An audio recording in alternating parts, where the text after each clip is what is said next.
Hey, it's Sidney, and today I want to talk about overwhelming emotion and how to deal with that. Now, slight tangent, you might notice the change in location and how I'm like holding the camera with my hands. Well, that's because I'm here in Barcelona right now for Mind Valley U, so just so you know, that's what's going on. So, what do I mean when I say overwhelming emotion?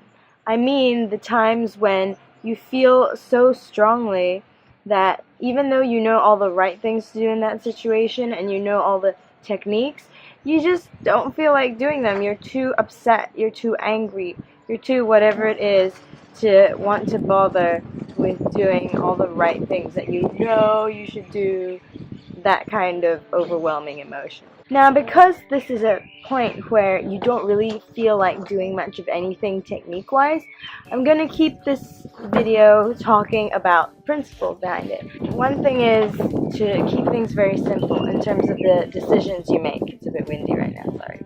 And that is to say, your main focus when you're in an overwhelmed state of emotion is to only focus on bringing that down a level and doing whatever you can to relax yourself, because the thoughts and the actions that we want to take when we're in that place, generally those things don't line up with what we would ordinarily do or what we would ordinarily want to stand by for ourselves.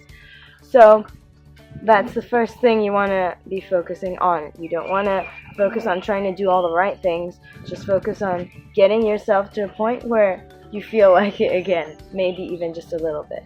And if you have to leave the room, that's fine. And so one thing you can do is focus on the physical sensations rather than the mental thoughts that are popping up in your head. Because I don't know about you, but for me, when I am really emotional, the thoughts that are coming into my head are perpetuating that state. And I'm sort of in a place where I almost want to perpetuate the emotion that I'm feeling.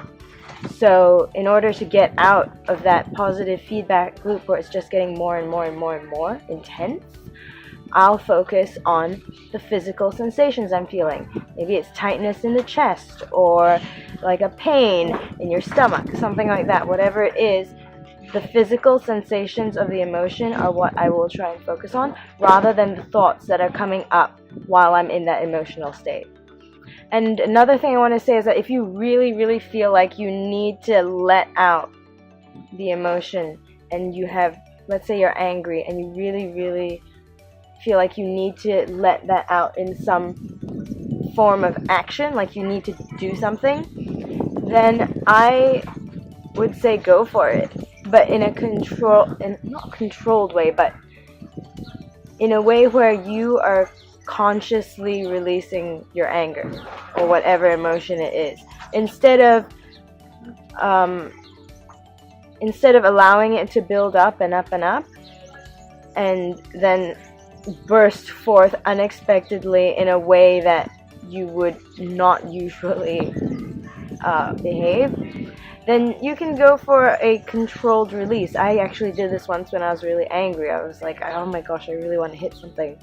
So I got some rubbish, some stuff that was going to be thrown away anyway, and I took like a baseball bat and I just hit that stuff. And that was such fun, and it was exhausting. My arms felt sore the next day because I was hitting it so hard.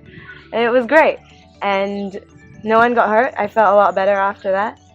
Controlled release. And what was good about that as well was that the anger felt heard.